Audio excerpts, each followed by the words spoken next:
여러분 안녕하십니까? 경제현장 오늘 고광철입니다. 오늘의 주요 뉴스 전해드리겠습니다. 정부는 최근 가격이 급등한 농수산물 7종에 대해 오늘부터 할당 관세를 적용해서 가격 안정화에 나섭니다. 대상 품목은 배추, 포도, 코코아두, 양배추, 당근, 마른 김, 조미김입니다.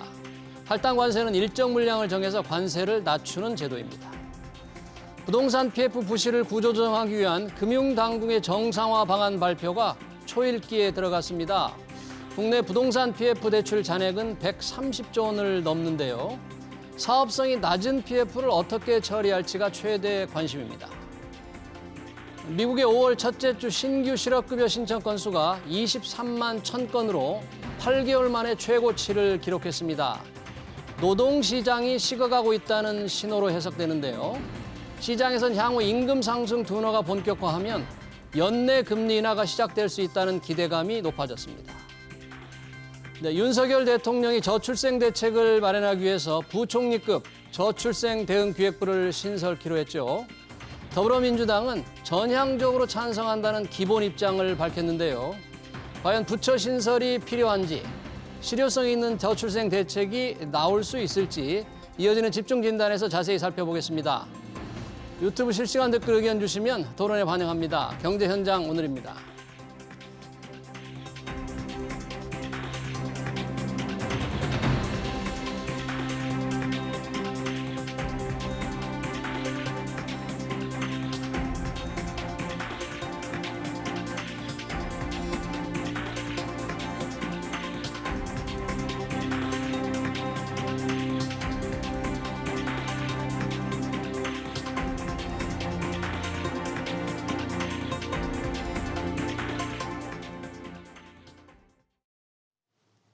네, 똑똑한 재테크 라이프 먼저 시작합니다. 손희의 금융 크리에이터 나오셨습니다. 손희의 대표 어서 오세요. 네, 안녕하세요. 반갑습니다. 매주 금요일 알뜰한 재테크 정보 전해주시는데 오늘 또 세 가지 준비하셨어요. 네. 첫 번째 주제는 뭡니까? 네, 오늘의 첫 번째 주제는 신생아 특례의 힘 30대가 40대 제쳤다입니다.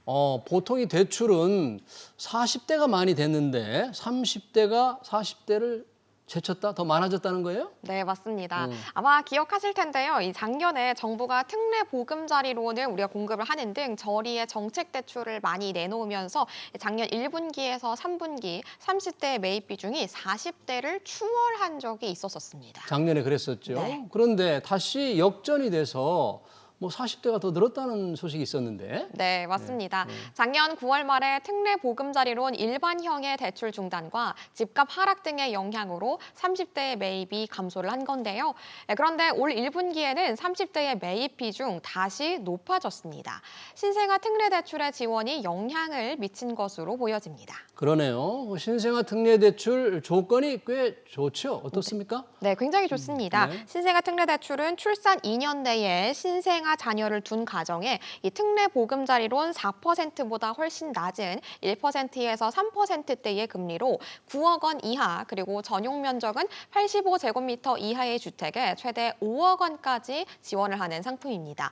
올해는 2023년 1월 1일 이후로 출생아를 둔 출산 가구가 대상이고요. 정부는 올해 신생아 특례 대출이 32조 원가량 나갈 것으로 추계를 했는데요. 현재는 16%가량 소진됐고 공급 약 3개월 만에 신청 규모 5조 원을 돌파를 했습니다. 네, 신생아 특례 대출 금리 조건이 굉장히 좋은데 다 받을 수 있는 건 아니고 부부 합산 소득 기준이 있잖아요. 그 기준이 지금 1억 3천만 원인데 이게 좀 올라간다면서요. 네, 맞습니다. 이제 올 3분기 중에서 이제 신생아 특례 대출의 재원이라고 볼 수 있는 주택 도시기금의 기금 운용 계획을 변경을 한다라는 건데요. 그래서 특례 대출을 받을 수 있는 부부 합산의 소득 기준 2억 원으로 높인다고 합니다. 다만 자산 기준의 요건은 4억 6,900만 원 이하로 그대로 유지될 계획입니다. 아, 그래요? 저렇게 기준이 완화돼서 더 많은 사람이 받을 수 있다. 지난해 특례 보금자리론도 그 당시에 공급이 많이 늘어나면서 가계대출이 늘고 부동산 시장도 들썩였는데 이번에 신생아 특례 대출 기준 올라가서 완화되면 혹시 부동산 시장, 금융시장에 좀 뭔가 영향이 있지 않을까요? 네, 있을 것 같습니다. 아무래도 이 신생아 특례 대출의 문턱 자체가 낮아진 거잖아요. 공급 대상이 늘어난 만큼 시장에 미치는 영향은 이전보다 커질 수밖에 없을 것 같고요. 다만 정부에서는 부동산 시장이 워낙 침체가 돼 있는 만큼 하나의 마중문 역할을 하기를 기대하는 것으로 보여집니다. 네, 기준을 완화해서 더 많은 사람이 받을 수 있도록 하겠다. 첫 번째 주제였고요. 두 번째 주제 뭡니까? 네, 두 번째 주제는 저녁 8시까지 주식 거래 가능해진다입니다.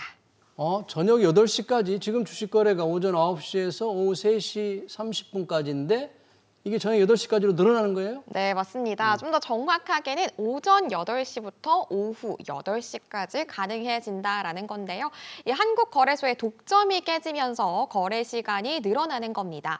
한국거래소는 70년 가까이 주식 거래 중개를 독점을 해왔습니다. 그래서 투자자들의 불만도 적지 않았는데요. 이제는 경쟁자가 새롭게 등장을 합니다. 바로 넥스트레이드인데요.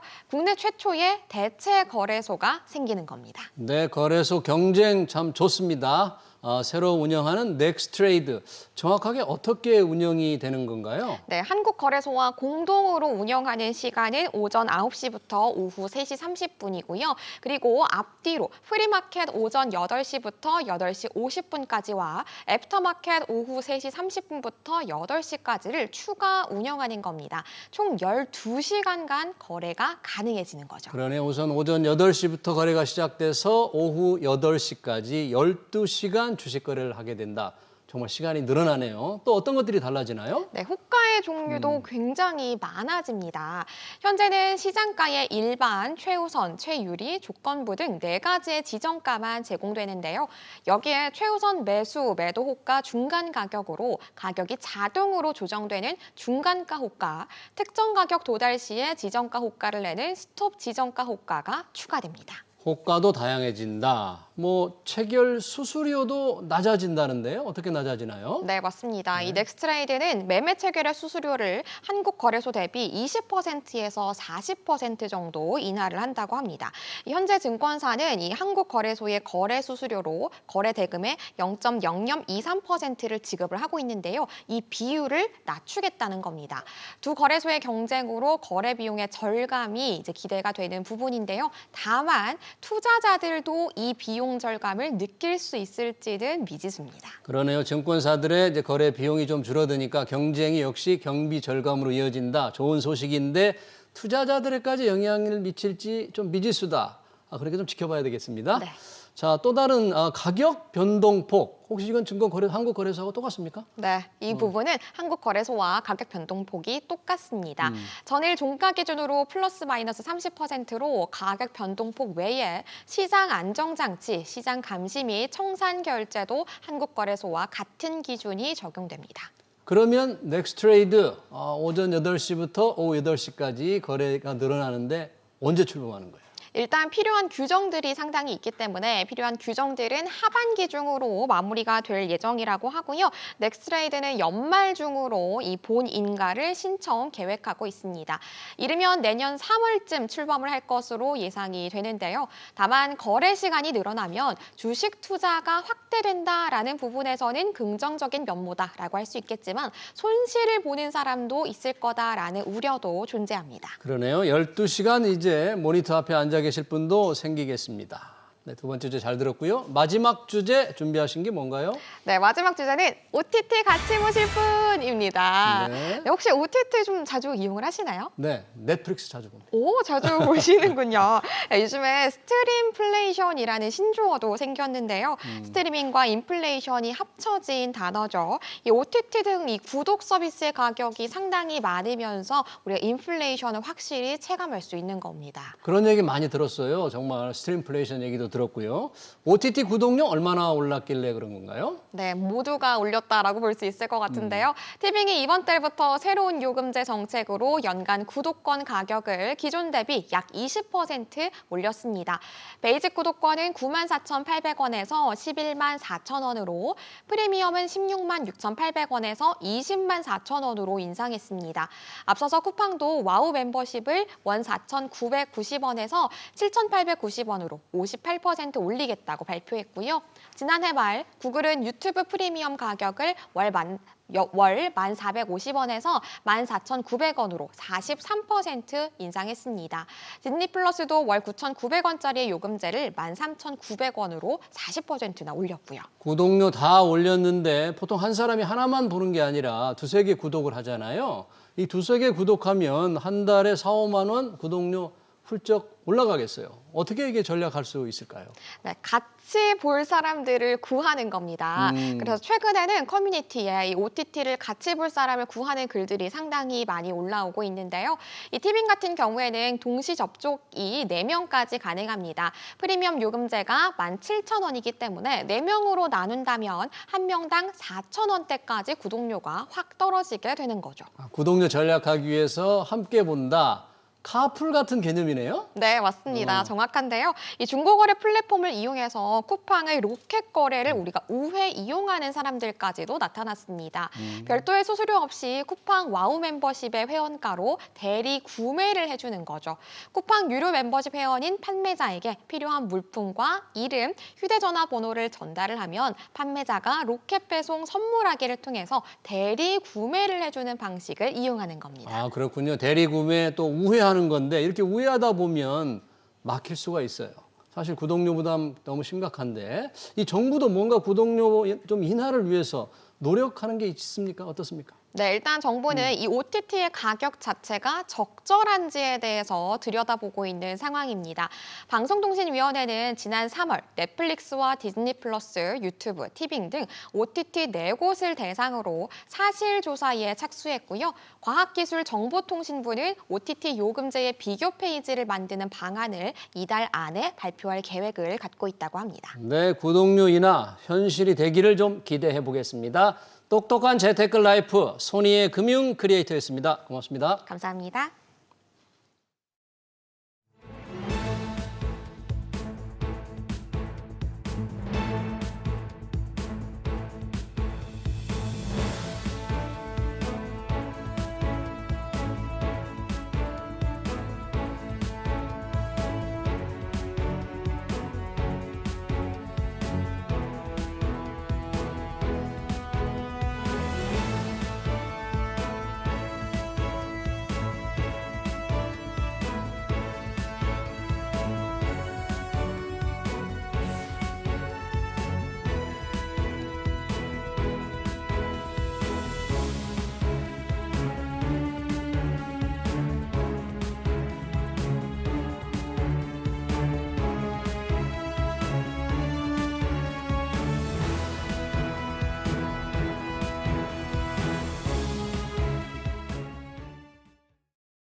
네, 경제 현장 오늘 집중 진단으로 이어갑니다. 국가 비상사태로 규정한 저출생 문제 어떤 해법이 있을까요?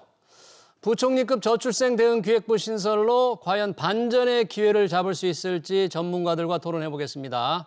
황옥경 육아정책연구소 소장, 아주대 심리학과 겸임 교수인 한민 문화심리학자 나오셨습니다. 두 분 어서 오세요. 네, 반갑습니다. 안녕하세요. 자, 저출생 대응 기획부 윤석열 대통령이 어제 2주년 기자회견에서 신설하겠다 큰 대책을 내놓았는데 과연 어떻게 될지. 저출생의 원인 여러 가지가 나왔는데요. 오늘 이 문화심리학자를 모셨어요. 우리 한민 아주대 겸임 교수이기도 한데 혹시 저출생의 원인에 대해서 다양한 의견이 나오고 있지만 문화심리적으로 볼 때 조금 새로운 견해, 의견이 좀 있으십니까? 일단 이 저출생이 우리나라가 지금 제일 심각하긴 하지만 전 세계적으로 일어나는 보편적인 현상이지 않습니까? 보편적인 현상. 네네. 그래서 이것이 이제 과거에는 결혼을 당연히 한다고 생각을 했지만 네. 지금은 결혼이 이제 개인의 선택으로 넘어간 시기이기 때문에 네. 아무래도 좀 더 면밀하게 꼼꼼하게 생각할 수밖에 없고 선택이 어려워진다 보니까 전 세계적으로 진행되는 일인 것 같습니다. 그러니까 전세적으로 진행이 되는데 네. 우리나라가 특히 심하잖아요. 네. 세계 최저 출산율. 그렇죠. 그러니까 특별히 이 특히 심한 특별한 이유를 어떻게 좀 혹시 말씀해 그 부분은 일단 이제 우리나라의 인구 밀도하고 관계가 있는 것 같습니다. 한국 인구 밀도가 이제 인구 1,000만 명 이상인 나라들 중에서 세계 4위에 해당을 하는데요. 예. 특히나 이 인구들이 또 서울에 거의 다 몰려서 살고 있죠, 수도권에. 네. 그러다 보니까 이제 체감 인구 밀도는 훨씬 더 심하고 이제 생태학 쪽 연구에 따르면은 이제 인구 밀도가 어느 정도 늘어나면 네. 어떤 동물이든지 간에 이제 출산을 하지 않는 경향이 나타납니다. 인구 밀도가 높아지면 예. 그래서 이제 뭐 경쟁도 심해지고 비용도 늘어나고 한 측면이 일차적으로 우리나라는 가장 심한 이유인 것 같습니다. 그게 더 심하다. 인구 밀도만 보면 우리 서울보다 더 심한 곳도 있을 것 같긴 합니다만. 뭐 방글라데시라든지 이런 좀 방글라데시. 저개발 국가에 한정돼 있죠 지금. 네. 자, 우리 문화심리학자의 저출산 원인을 들어봤고요. 우리 황혁경 소장님, 육아정책연구소 새로 맡으셨어요. 축하드립니다. 네, 고맙습니다. 네. 혹시 저출산에 관련된 많은 말씀도 해주셨고 많은 네. 대책도 나왔는데 네. 우리 소장님이 보시기에 야 이런 거 조금 놓친 게 있다. 저출생 원인 그런 걸 하나 네. 좀 꼽을 수 있을까요? 글쎄 이유를 정확하게 찾았다면 저희가 정책 대응을 더 실효적으로 했겠죠. 네. 그래서 고민이 깊은데요. 저출산의 원인은 사실은 경제적 그리고 문화적, 사회적 요인이 복잡하게 얽혀 있는 데다가 개인적 선택과 그리고 사회적 구조와의 조합에 의한 원인이 많이 클 겁니다. 그래서 그동안 우리 사회에서 관찰된 원인들로는 일가정 양립이 어렵다. 그리고 육아 친화적인 사회가 되지 않아서 육아하는 과정이 너무 어려움과 고통을 가져다 준다. 이제 이런 부분에 대한 지원이 필요하다. 이런 요구도 많았고요. 그다음에 네. 비용과 관련된 부분으로 주거비, 그다음에 교육비에 대한 부담이 너무 크다. 이제 이런 요인들이 확인이 됐습니다. 네. 근데 굉장히 재미있게도 외국에서 우리나라의 저출산의 요인을 분석하는 원인 중에 몇 가지가 새롭게 등장하는 게 있는데요. 뭡니까? 가족 생활을 형성하는 것에 대한 인식이 부족하다. 가족 생활을 가족을 형성하는 것에 대한 가족을 만드는 것에 대한 가치를 인식이 제대로 그렇죠. 높게 펴주지 않는다. 네, 앞서 방송하신 것에서도 OTT 같이 시청할 사람을 가족이 아닌 다른 사람에게서 찾는 이런 문화들이 생기는 것도 있듯이요. 그리고 예. 또 하나는 가족들이 어떻게 상호관계를 하는지 우리가 건강한 가족생활 모델을 잘 보지 못했다. 이런 분석도 있고요. 그다음에 가족과 역시 같은 맥락에서 가족과 상호작용할 기회가 우리가 부족하지 않았나. 우리 사회가 이런 분석이 외국 학자들에 의해서 지금 나오고 있는 것이 좀 흥미롭고요. 네. 그다음에 이제 한편으로 우리나라의 저출산 문제가 워낙 심각하다 보니까 외국에서 관심을 많이 보이는데 외국 연구자들이 진단하는 것 중에 한 가지가 예. 한 사회와 국가에게 미치는 굉장히 큰 위기가 닥쳤을 때 저출산이 유발되더라. 이제 이런 주장들을 큰 합니다. 위기가 닥치면 저출산이 네. 오더라. 근데 그 근거가 일본과 이탈리아에서 1970년대에 저출산이 굉장히 심각했었던 적이 있는데요. 예. 그때 당시에 석유 오일 이제 오일 문제 때문에 오일 위기 쇼크. 때문에 오일 쇼크 때문에 저출산을 유발했다라고 보면서 우리나라의 경우는 90년대에 있었던 외환 위기가 오늘날의 저출산하고도 연관이 있을지도 모르겠다. 이런 분석들도 외환 있습니다. 위기가? 네. 그래서 결과적으로는 경제적 상황 그리고 사회 구조의 변화 이런 것들이 아주 복합적으로 얽혀 있기 때문에 이에 대한 해법도 다양한 각도에서 시도해봐야 되기 때문에 더 풀기 어려운 문제인 것 같습니다. 그러네요. 두 분의 얘기를 이제 저출산의 원인 많은 진단이 있었습니다만은 각자 얘기를 들어봤고요. 어제 윤석열 대통령이 얘기한 이제 저출생 대응 기획부 부총리급으로 신설하겠다. 왜냐하면 저출생이 지금 국가 비상사태다. 조직 신설 공식적으로 대통령이 얘기했는데 이 필요성을 혹시 우리 어떻게 보십니까, 교수님은? 네, 저는 일단 인구가 어느 적정 규모까지는 감소할 수 있다고 보는 입장이긴 합니다. 적정 규모까지 감소할 수 있다. 그 적정 규모라는 게 어떤? 그거는 이제 좀 여러 논의가 있을 수 있는데요. 네. 일단 지금 우리나라 인구 자체가 과거에 5, 60년대에 굉장히 급격하게 성장한 측면이 있습니다. 네. 그때 이제 출산율이 막 6.0 이렇게 됐었고요. 이제 그때 이렇게 폭발적으로 늘어난 인구가 계속해서 유지되기는 어렵죠. 아무래도 현대 사회이고 여러 가지 불확실성이 증가하고 있는 상황에서 이게 유지될 수는 없기 때문에 어느 정도 감소는 예정된 일인데 네. 문제는 이제 뭐 국가 운영이라든지 여러 가지 생산 인구라든지 측면에서 일정 수준의 인구를 유지해야 한다면 지금의 출생률은 이제 굉장히 문제일 수 있죠. 예, 그래서 이런 국가 비상사태로 규정하고 저출생 대응 기획 부서가 설립되는 것은 가능하다, 있을 수 있는 일이라고 봅니다. 네, 필요하다. 네, 필요합니다. 그런데 적정 수준으로 감소한다는 혹시 뭐 적정 수준이 어느 정도까지 감소할 수 있겠다 이런 게 있습니까 혹시? 그런 기준은 사실 없죠. 계속해서 이제 산업 구조도 변하고 있고 이제 과거처럼 이제 인력이 많이 필요한 산업도 좀 이제 바뀌어가고 있기 때문에 이제 적정 인구 규모에 대한 논의 자체도 지금 아직은 없는 실정입니다. 네, 지금 저출생 대응 기획부가 이제 부총리급으로 신설한다고 하는데 사실 그동안 학계에서는 이런 새로운 부처 신설에 대해서 어떻게 생각해 왔습니까? 사실은 비교적 오래전부터요. 네. 이렇게 저출산 고령사회의 위원회 형태로 존재하는 것은 지금은 위원회죠. 네, 저출산 출산율을 고령사위원회. 견인하기 어려울 거다 이런 지적이 많았습니다. 그래서 출산율을 견인하는 인구와 관련된 부분을 담당하는 정부 부처 수준의 어떤 조직이 필요한 게 아닌가라는 것이 전문가 집단에서 그동안 꾸준히 문제로 제기되어 왔던 부분이고요.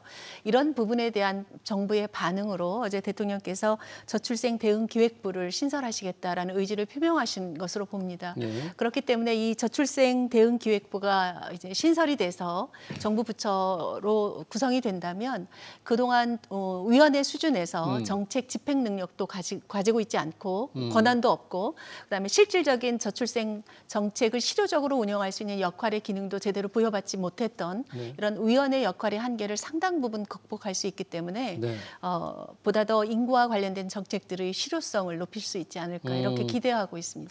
그러면 지금까지 운영해온 저출산 고령사회위원회 사실은 이 뭔가 인구정책 컨트롤 타워 역할을 맡겼잖아요. 그리고 대통령 직속이기 때문에 뭔가 대통령의 의지가 담기면 일을 할 수도 있었을 것 같은데 구체적으로 어떤 한계가 있었습니까? 저출산 고령사회위원회라는 게. 뭐 제도적이고 행정적인 부분보다는 저는 이제 이 저출산 위원회가 현재 문제를 어떤 식으로 규정하시고 있는지 이 부분이 조금 걱정스러운 부분이 없지 않은데요. 이제 최근에 이제 나왔던 이야기들 중에 이제 저출산의 원인이 TV 프로그램 때문이다. TV 프로그램 때문에. 금쪽 같은 내 금쪽 같은 새끼라든지 뭐 그런 부부와 그 육아의 어려움을 보여주는 프로가 많기 때문에 사람들이 그런 생각을 하지 않는다. 내지는 뭐 유튜브를 사람들이 많이 봐가지고 아이를 낳지 않는다 등등 네. 재밌는 게 많으니까 네.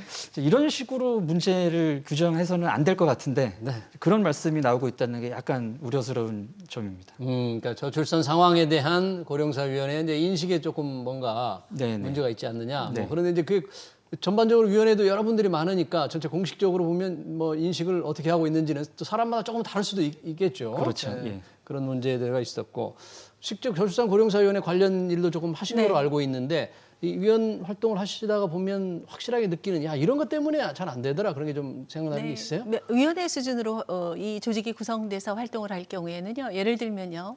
이제 가족에 대한 인식 말씀도 하셨고 이제 사람들이 어떻게 생각하는가의 부분이 있는데 그렇다면 이제 교육과 관련된 부분을 좀 조정이 필요하다고 생각할 때 교육. 네, 이를테면요. 네. 교육부의 절대적인 협조가 필요하죠. 저출산 고령사회위원회 수준에서는 교육 조치나 교육 과정이나 어떤 부분들도 직접적으로 실효적인 정책 실행력을 갖추기가 어려운 상황입니다. 그래서 관계 부처의 협조를 반드시 구해야 하는 그런 구조였겠죠. 네. 예를 들면 육아 친화 도시를 좀 구성하고 싶다. 그래야 이제 돌봄도 뭐 그 간극도 없어지고 예. 갭돌봄 이런 것들도 추진할 수도 있고요. 예. 지역 사회가 돌봄의 안전한 안정망을 구축할 수 있다 그러면 또 이와 관련된 부처의 협조가 필요한데 그런 부처들은 뭐 예를들면 보건복지부라든가 문화체육관광부라든가 이런 부서들이 국토교통부라든가 이런 부서들이 될 수 있기 때문에 실제로 위원회 산하에서는 아무리 좋은 인구 대응 정책을 가지고 있다 하더라도 예. 실제로 실행할 수 있는 실행력을 갖추고 있지 못하기 때문에 시간도 오래 걸리고 그리고 정책의 실효를 높이기가 어려운 그런 구조였다고 저는 생각합니다. 그러네요. 네.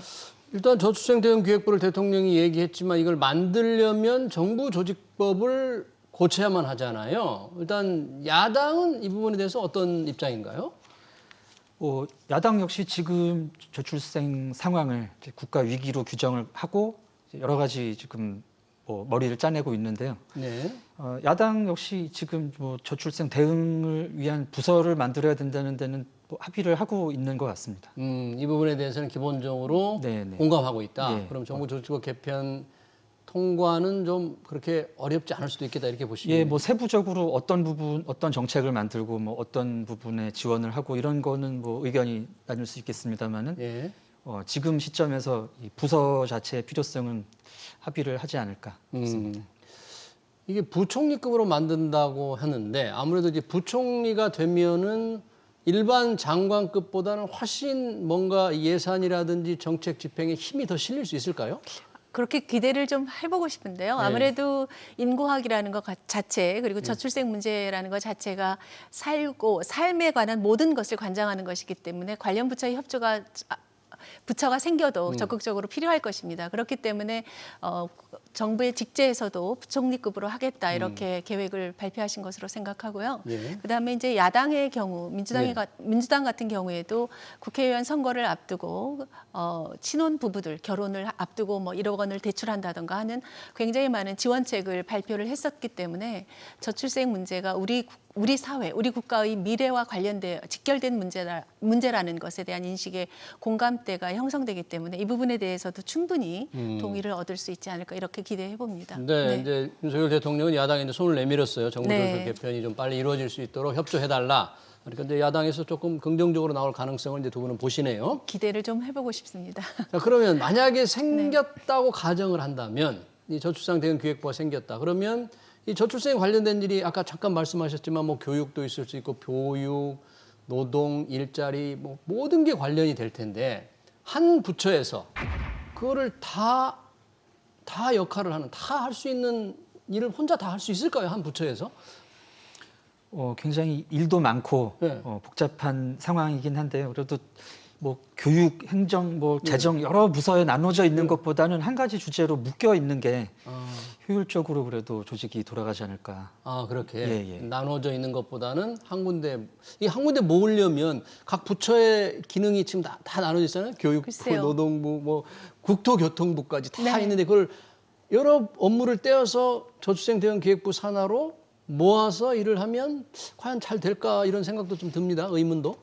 네, 지금 현재 구조로 보면은 그렇게 되겠죠. 근데 우리가 뭔가 새로운 창조를 하게 되면은 또 새로운 역할 부여라는 것도 시도해야 되고 또 그런 조직도 구성해야 되기 때문에요. 일단 각 부처의 협조도 좀 필요할 것 같고 일부 업무 조정도 분명히 필요하기는 해 보입니다. 네, 그러나 중요한 것은 우리나라의 저출생 문제를 예. 어떻게 빠져나와야 하는가에 대한 문제가 있기 때문에 그동안 정책에서 조금 이제 여력이 안 돼서 다루지 못했던 인식 개선이라든가 아니면 틈새로 필요한 여러 가지 정책들이 있습니다. 이를테면 후반부의 논의를 더 말씀을 이어나가겠지만 육아휴직이나 일가정 양립을 위한 각종의 지원들을 하기 위해서는 다양한 예산도 필요하고 인력도 필요한데 그러한 인력들을 누가 어떻게 할지에 대한 문제들은 굉장히 복잡한 문제라서 예. 이 부서가 이제 정부 부처로 직접 편성이 되게 되면 보다 더 빠른 속도에 효율적으로 대응해 나갈 수 있지 않을까 이렇게 기대합니다. 네, 지금 이 정부 부처 중에서는 이제 부총리가 경제부도 기획재정부가 부총리인데 여기서 예산을 통제를 한다 그럴까? 각 부처에 과도하게 예산이 늘지 않도록 좀 통제를 하는 편인데 사회부총리로 아무리 저출생 대응 기획부가 생긴다 하더라도 기획재정부가 뭔가 예산을 꽉 통제를 한다면 제 기능을 할 수 있을지 하기 어렵지 않을까 이런 좀 걱정도 좀 듭니다만 어떻게 보세요 이 부분에 대해서는? 사전에 그 기획재정부와의 합의가 예.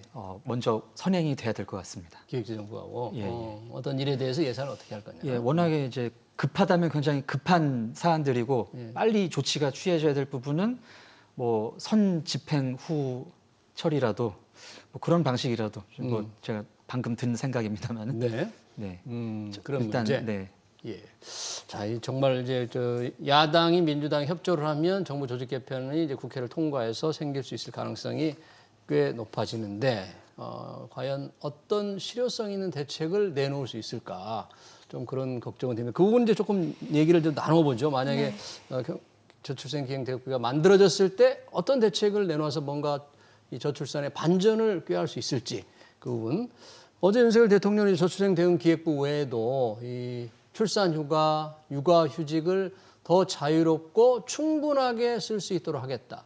근데 거기에 따른 기업들의 많은 비용이 들어가는데 그 비용은 정부가 확실하게 지원하겠다. 이런 말씀을 하셨는데 자, 이 부분 굉장히 중요한 포인트 네, 같아요. 어떻게 그렇죠. 될까요? 이게? 지금 현재 그동안 정부가 노력해서 어느 특정 직종에서는 육아휴직과 그다음에 선택적 유연근무제 등 굉장히 육아 친화적인 기업 정책 그리고 기업 운영 문화, 기업 문화가 형성되고 있습니다. 그런데 그 문제 중에 하나, 문제가 뭐가 있냐면 그러니까 직업의 직종에 따라서 육아휴직을 이용하는 비율이라든가 그다음에 육아휴직을 허용하는 기업 분위기가 다르기 때문에 이 부분에 대한 아마 말씀이실 것 같습니다.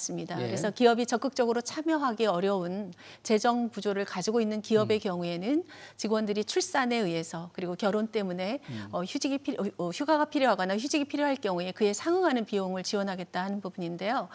이 부분에 대한 비용이 얼마나 들지에 대한 것은 총액 비용은 연구자마다 굉장히 다른 주장들을 하고 있기는 합니다만은 그래도 어떤 특단의 조치를 통해서라도 인력의 유실 없이 공백 없이 기업은 운영이 되고 그리고 개인의 입장에서는 출산과 육아를 무리 없이 순조롭게 이어가는 그런 한 시기로 받아들일 수 있도록 하는 데는 굉장히 효과가 있을 것이라고 보고요. 한꺼번에 모든 기업에게 정부의 예산이 한정이 돼 있을 것이기 때문에 실효하기 어렵다면 신청하는 기업부터라든가 아니면 어느 기업의 유형이나 범주부터 즉 특별히 이게 육아하는 게 여성이 한정되지는 않겠습니다만은 여성 근로자가 많은데 기업 조건이 열악한 기업이라든가 이렇게 우선순위별로 좀 따져서 접근해 볼 수도 있지 않을까 이런 생각을 합니다. 많은 여성이나 신혼 부부들 그리고 출산을 한 양육 부부들이 많이 호소하는 것 중에 하나가 기업의 직종 유형별 육아휴직의 차이가 너무 크다. 편차가 너무 크다. 어떤 기업들은 충분하게 여유 있게 육아휴직을 허용하는데 어떤 기업들은 쓸 수 없는 이 두 가지가 있을 것 같아요. 하나는 좀 눈치를 보는 그 기업 문화 측면에서도 하나 있을 수 있고 육아휴직이나 이런 게 자유롭게 가는 기업들이 있을 수 있고 또 하나는 그에 따른 비용 특히 중소기업 같은 경우에는 직원이 적은 분의 한 분이 육아휴직을 가버리면 옆에 있는 분이 일을 다 맡아야 되잖아요. 대기업은 그게 관계가 없는데 그런 문화, 제도 특히 중소기업들 비용 이건 아무리 정부가 이렇게 말을 해도 상당히 해결하기가 쉽지 않을 것 같아요. 문화적 측면에서. 예. 그래서 이 기업 문화라는 게 지금 이제 말씀하신 것처럼 이런 육아휴직이나 출산휴가가 허용돼 있는 기업이 많음에도 이제 사람들이 이거를 자유롭게 쓸 수 없는 분위기가 있거든요. 그래서 실질적으로 사람들이 느끼는 부분이 이제 그 부분이 큰데 사실은 이제 비용보다는 해서 이제 기업을 지원하는 것도 좋지만 이런 제도적인 부분이 먼저 나오는 것도 방법이지 않을까 생각합니다. 예를 들면은 그런 이제 지금 우리나라 저출생이 제일 큰 문제가 되는 것이 이제 출산한 여성의 경력 단절. 네, 그리고 육아 부담이거든요. 그렇죠. 이 부분을 이제 법적으로 좀 규정을 해서 이를테면 이제 그런 제도를 제대로 시행하지 않는 기업이 좀 없을 수 있도록. 경력 단절을 차별하지 못하게 금지법 같은 좀 강한 법입니다만은. 그러니까 이제 사실은 문화가 바뀌고 출산율이 증가하기를 기대하는 건 시간이 너무 오래 걸리거든요. 시간이. 그래서 어떤 경우에는 좀 제도가 선행을 해서 인식이라든지 문화를 이끌어가는 측면이 좀 필요하다고 봅니다. 네, 경력 단절, 육아 부담, 그걸 하지 못하는 육아휴직을 제대로 가지 못하는 기업의 문화.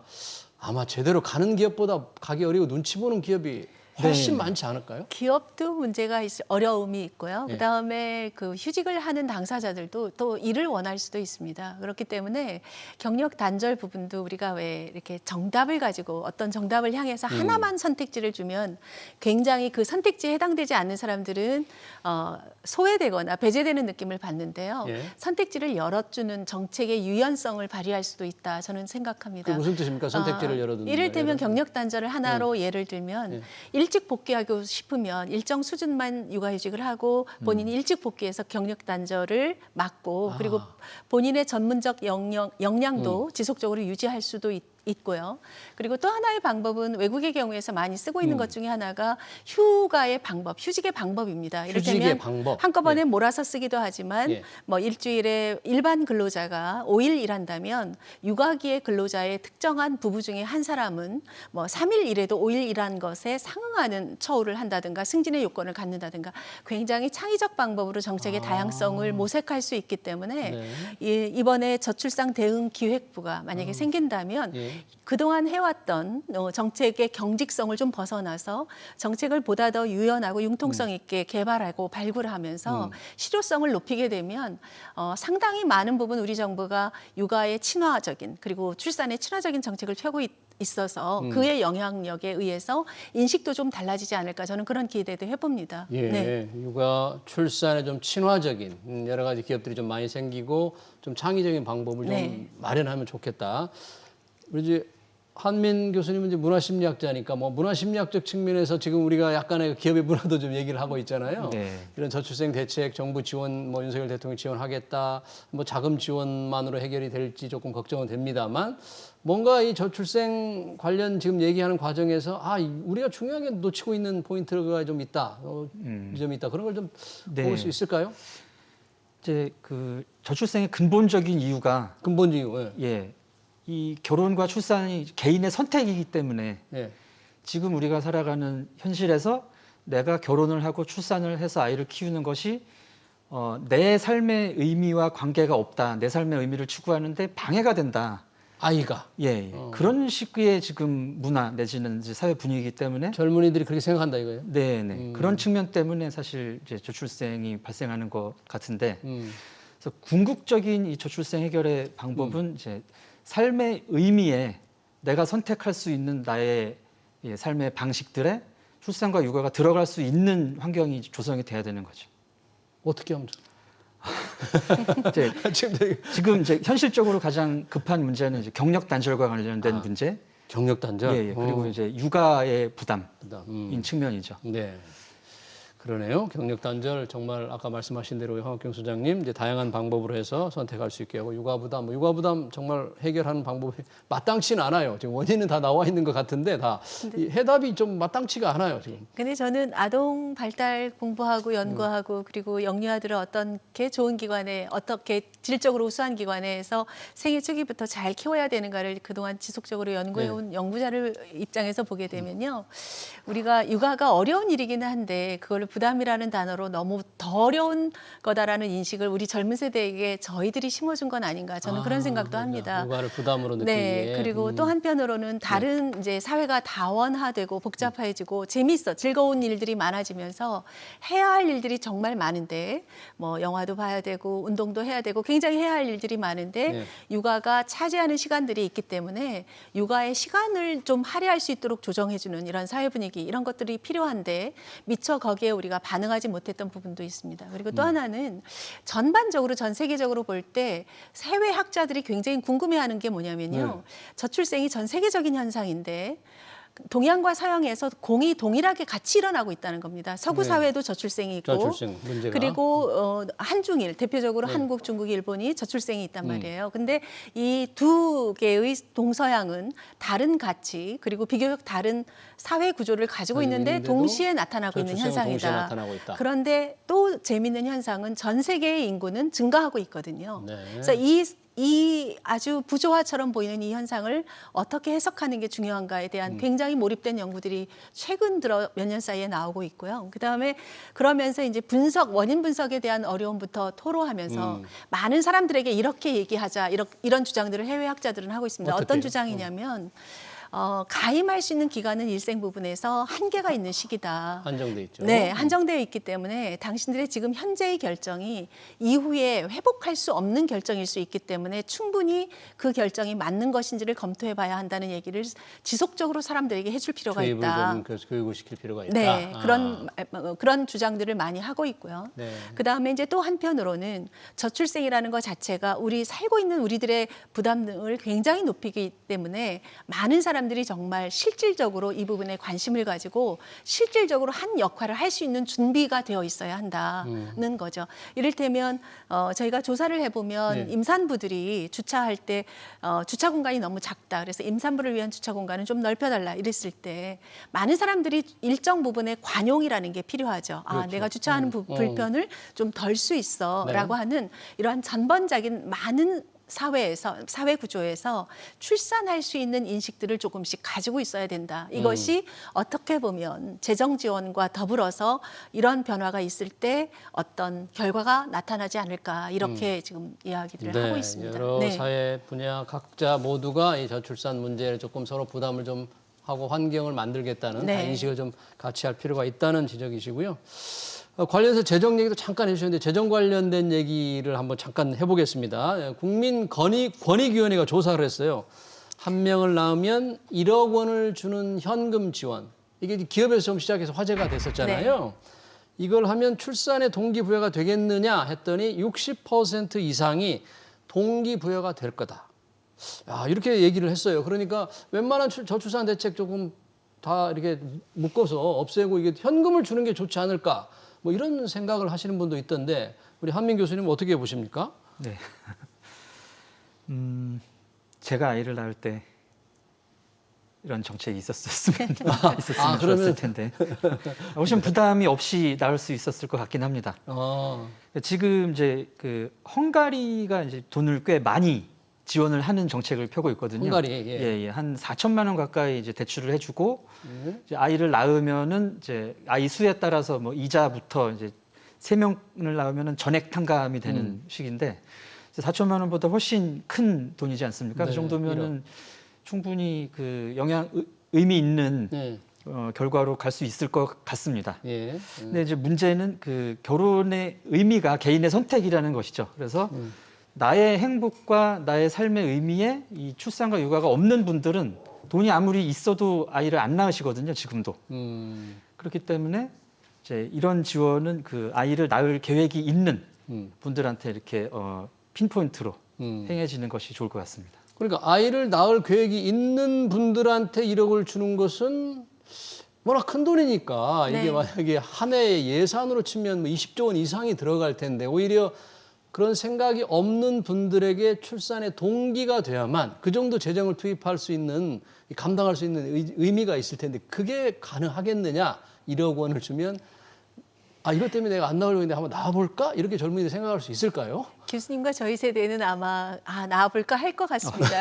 안 나오려고 생각했다가.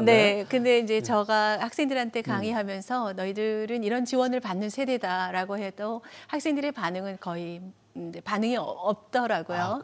근데 그 이유 중에 하나가 제가 이제 연구를 한 건데요. 조사를 해보면 양육에 대한 책임을 굉장히 크게 느끼고 있습니다. 잘 키워야 한다는 부담이 너무 커졌고요. 그리고 이제 어릴 때부터 많이 좋은 정보가 노출이 되면서 자기의 삶을 그 좋은 환경에 자꾸 대비하게 되면서 더 양육 자신감을 잃어버리는 세대입니다. 이 세대들이. 그리고 또 한편으로는 자기가 자유롭게 지내고 싶은 생각이 또 더 강하고요.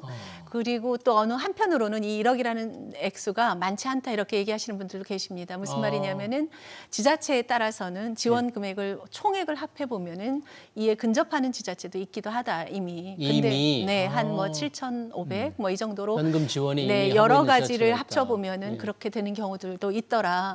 근데 그게 실효적인 효과를 보고 있지는 않다. 그래서 사실은 조사 결과는 60%이지만 이 60%의 응답자들이 출산해서 낳을 의향이 있는 사람들인지 아니면 낳을 의향이 없는지에 대한 정보는 저도 알지 못해서 이 자료가 얼마나 신뢰를 할 수 있을지 저는 개인적으로 잘 모르겠습니다만은 일단은 저희 학생들을 뭐 전반적으로 제가 강의할 때마다 일반적인 사람들에게 물어보면 돈보다도 환경과 조건, 양육 조건 그리고 책임에 대한 부담, 우리 아이가 잘 클 것인가에 대한 부담, 자기의 몫을 잘 하고 성장할 수 있는 사람인가에 대한 부담 이런 것들이 더 큰 것 같습니다.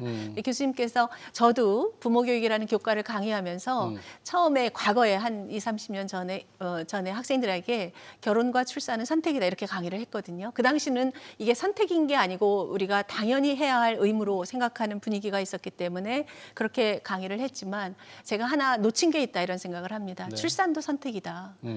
그 당시 강의를 할 때 동일하게 출산하지 않는 것도 선택이지만 출산도 선택이다. 그래서 출산을 선택할 수 있도록 이렇게 우리가 사회적인 정책 지원을 해야 하는 게 아닌가 이런 생각도 합니다. 그러네요.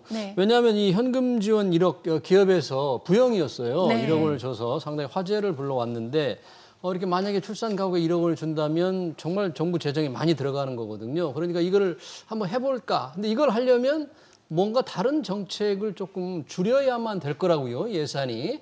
그렇기 때문에 이걸 했는데 이미 낳으려고 생각한 분들한테만 돈이 간다. 그러면 출산율을 올리는 데는 또 전혀 도움이 안 될 수도 있잖아요. 네. 과연 이 정책을 어떻게 봐야 되느냐? 젊은이들은 아까 관심이 좀 없다. 우리 교수님 보시기에도 정말 그런 거예요? 예, 아무래도 이제 1억이라는 돈이 뭐 크다면 큰 돈이지만 지금 한국에서 뭐 교육비라든지 실제 사실 거주비라든지 예. 뭐 문화비 등등 해서 이제 뭐 서울로 인구가 집중되고 이제 지방의 젊은이들이 결혼과 출산을 점점 안 하게 되는 거 아니겠습니까? 그래서 뭐 지방에서 1억 원 지원을 받아서 아이를 낳아서 키우다가도 그 돈 다 쓸 때쯤 되면은 또 뭐 가거나 이제 이런 또 결과로 이어질 수 있기 때문에 네. 근본적인 대책이라고 보기는 어려울 것 같습니다. 그래요. 자, 근본적인 대책 좀 궁금한데 1억 얘기 나왔으니까 OECD 회원국 우리 유사한 국가들의 현금 지원, 출산과 양육을 위한 현금 지원은 우리나라 비하면 좀 혹시 풍족합니까? 어떻습니까? 네, 우리나라는 평균 0.42%고 그 OECD 국가의 육아 양육에 대한 현금 지원이 1.12%로 나와 있는데요. 어디 GDP에 대비해서 그런가요? 네, 그렇습니다. 네. 그런데 우리나라가 그래서 이제 현금 지원이 현재까지는 좀 OECD 국가의 평균에 못 미친다 이런 이제 주장들이 있어서 예.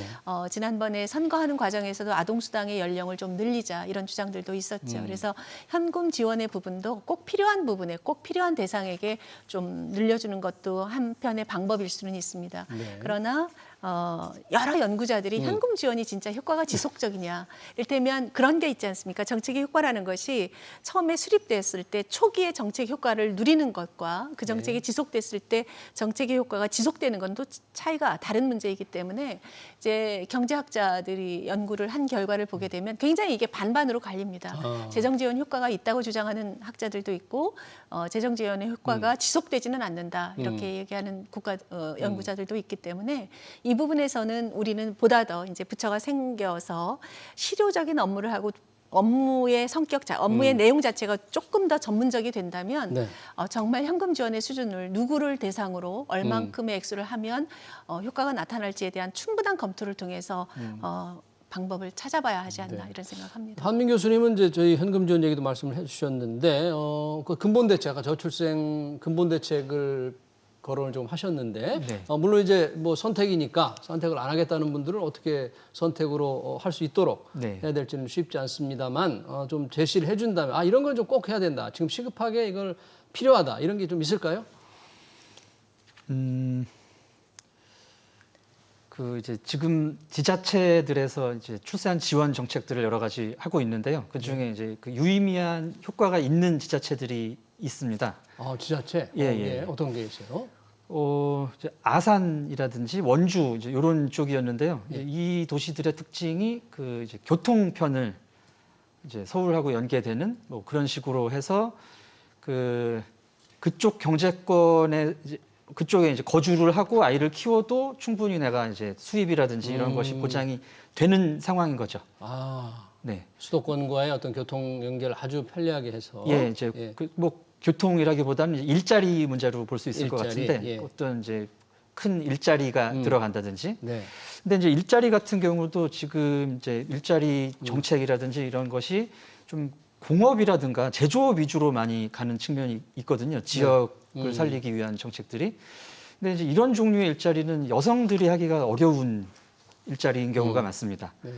그래서 이제 좀 여성들이 일할 수 있는 일자리가 이제 지역적으로 많아지는 것도 이제 내가 삶을 충분히 영위할 수 있고 아이를 낳아도 이런 조건이 가능해지는 이제 기본 전제일 것 같습니다. 네, 주로 지역에 뭔가 여성들이 일을 좀 충분히 할 수 있는 일자리가 많아져야 이제 출산도 조금 할 수 있다. 뭐 그런 방안을 제시해 주셨습니다.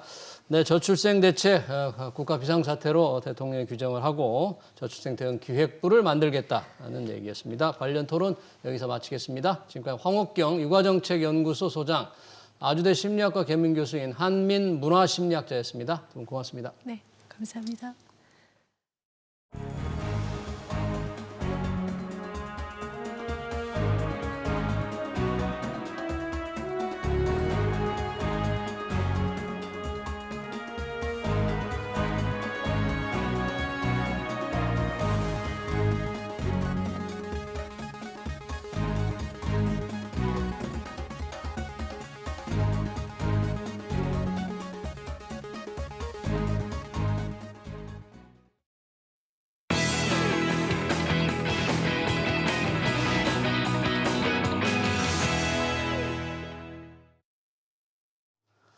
네, 세계 최저 수준으로 추락한 저출산의 원인을 우리는 모두 알고 있습니다.